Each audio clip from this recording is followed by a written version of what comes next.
Olá, a paz do Senhor. Mais um minuto de esperança para a sua vida, mais uma palavra do céu para o seu coração. Hoje eu quero trazer uma palavra para você rápida, mas que falou muito comigo e eu creio que também vai falar com você. Romanos, no capítulo 8, no versículo 28, um texto muito conhecido. Quantas vezes vemos esse texto até escrito nos para-choques dos carros, ou mesmo em placas, ou mesmo naquelas caixinhas de promessas. Mas eu queria meditar um pouquinho com você hoje em Romanos capítulo 8, versículo 28, onde Paulo nos escreve da seguinte maneira: sabemos que todas as coisas cooperam juntamente para o bem daqueles que amam a Deus, daqueles que são chamados segundo o seu propósito.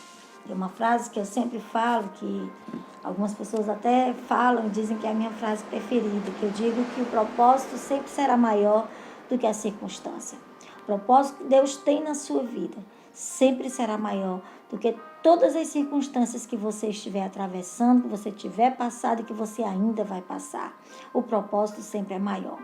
E nesse versículo nós vemos essa expressão que todas as coisas cooperam para o bem. Aí você talvez pense assim: mas irmã Lígia, você não sabe do que eu estou passando. Talvez você não saiba o que está acontecendo na minha vida, por isso que você diz isso. Mas eu venho hoje ser boca de Deus na sua vida e te dizer: Deus sabe, Deus vê, e tudo isso vai cooperar para o seu bem.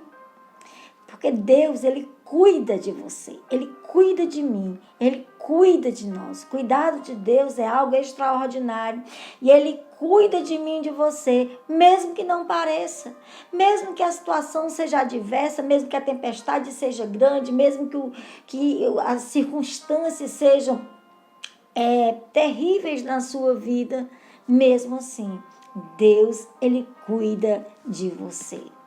Lembre-se de José. Você lembra quando José sonha os sonhos de Deus e não são bem entendidos pelos seus irmãos? Quando ele começa a compartilhar esses sonhos, ele não é bem entendido pelos seus irmãos e os seus irmãos tramam todo aquele plano para tirar a vida de José.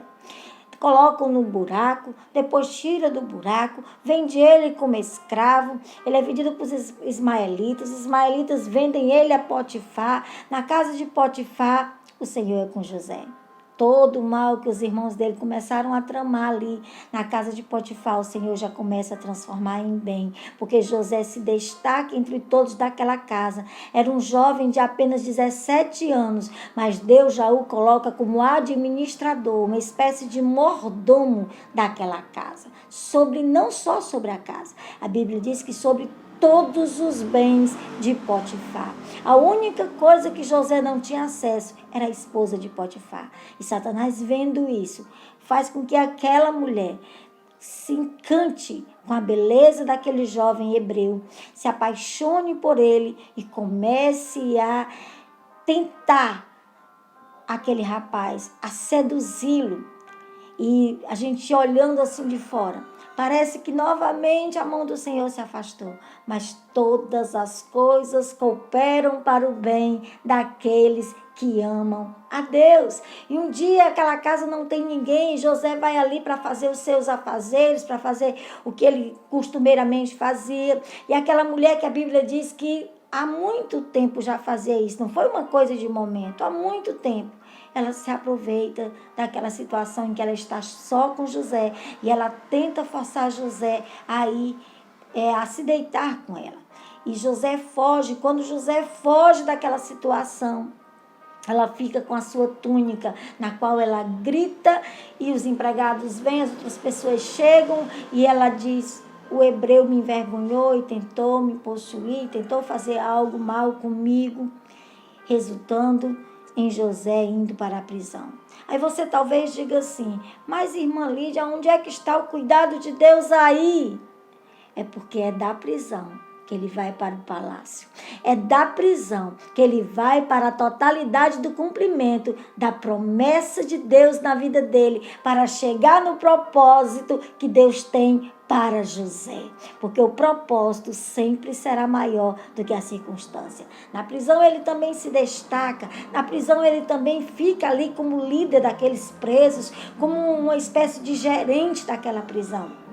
E ele interpreta o sonho de 2 homens, de um padeiro e de um copeiro. Mas um daqueles homens morre igualmente, como ele diz, e o outro se esquece da promessa que havia feita a José. Não espere que as pessoas lembrem do que elas lhe prometeram. Espere em Deus, porque Ele sim tem a promessa. Ele sim cumpre aquilo que Ele promete. Aleluia. E Ele sim sempre vai cumprir o propósito. Sempre vai cumprir o propósito. Sempre vai chegar onde o Paulo vem nos dizer que todas as coisas cooperam para o bem daqueles que amam a Deus.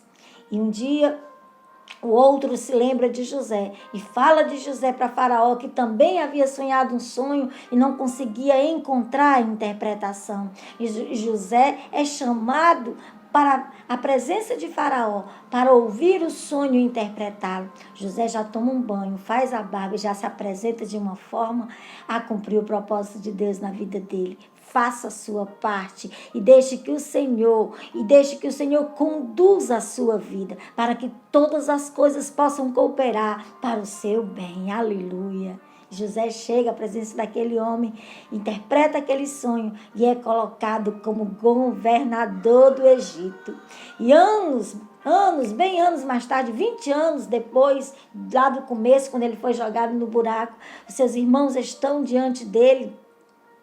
E ele diz assim: o mal que vocês intentaram contra mim, Deus transformou em bem para a preservação da vida na terra. Todas as coisas cooperam para o bem daqueles que amam a Deus. Se você ama o Senhor, se você entregou a sua vida a Ele, se Jesus é o centro da sua vida, não se preocupe. Todas as coisas vão cooperar para o propósito que Deus tem para você, para o seu bem. Lembre-se, Deus cuida de você e Deus pode transformar a maldição em bênção. Quando Paulo é preso, os irmãos dizem: acabou, Paulo agora foi preso. No entanto, Paulo é preso, primeiro, para que ele pregue a toda a guarda que existia naquela época. Ele pregou a todos, diariamente ficavam 6 homens à escolta de Paulo, e esses homens todos foram evangelizados. Deus fez com que passassem diariamente soldados diferentes, e todos eles foram evangelizados por Paulo. Paulo também, enquanto estava preso, escreveu cartas que chegaram até nós hoje, com forma de epístola, fazendo parte das Escrituras, para a edificação das nossas vidas. Deus transformou o mal em bem. Deus transformou a maldição em bênção. Deus é poderoso para fazer na sua vida. E ainda que você tenha errado, ainda que você tenha feito escolhas erradas, escolhas que não fossem guiadas pelo Senhor, ainda assim, Deus é poderoso para fazer uma nova história para você, para lhe dar a oportunidade de começar uma nova história. Jacó fez algumas escolhas erradas. Jacó negocia com seu irmão por um prato de lentilhas a primogenitura do seu irmão, porque o seu irmão vinha faminto, vinha da caça, talvez um dia ou 2 ali caçando, uma noite, vinha com fome, e ele usa isso e negocia com seu irmão. Depois trama um plano com a sua mãe, engana o seu pai, finge que é o seu irmão e rouba também a bênção do seu irmão. Jacó fez escolhas erradas, mas Deus foi poderoso para fazer na vida de Jacó uma nova história. Jacó se arrepende, Jacó luta com Deus e Deus o abençoa. Aleluia! Jacó foi abençoado pelo Senhor e alcançou também o perdão do seu irmão, porque Deus escreveu uma nova história para Jacó, provando que todas as coisas cooperam para o bem daqueles que amam a Deus. O nome de Jacó significa enganador. Deus muda o seu nome para Israel, que significa rebanho do Senhor, significando que Deus o havia perdoado, que Deus havia escrito uma nova história. E se alguém está em Cristo, nova criatura é. As coisas velhas passaram e eis que tudo se fez novo. Se você quer que todas as coisas cooperem na sua vida para o seu bem, entregue a sua vida a Deus e deixe que Jesus seja o centro da sua vida. E esse versículo vai se cumprir em você. E todas as coisas e todas as circunstâncias cooperarão para o seu bem. Cooperarão para que o propósito de Deus se cumpra em você e através de você. Todas as coisas cooperam para o bem daqueles que amam a Deus, daqueles que foram chamados pelo seu decreto. Deus abençoe sua vida, Deus abençoe seu coração, Deus abençoe as suas decisões, Deus abençoe a sua mente, para que a sua mente entenda que Deus está cuidando de você. Deus está cuidando de você nos mínimos detalhes. Deus está cuidando de cada situação, de cada circunstância, de cada ação. Deus está cuidando de você. Assim como Ele cuidou de José, e José chegou no seu propósito, assim como Ele cuidou de Paulo e usou o que estava acontecendo com Paulo para que o evangelho fosse propagado, assim como Ele mudou a história de Jacó, porque Ele confiou no Senhor, Ele também pode fazer na sua vida. Deus te abençoe. Eu não sei o que você está passando, mas eu vim aqui te dizer: todas as coisas cooperam para o bem daqueles que amam a Deus. Deus te abençoe em nome de Jesus e que o Senhor continue abençoando e conduzindo a nossa nação.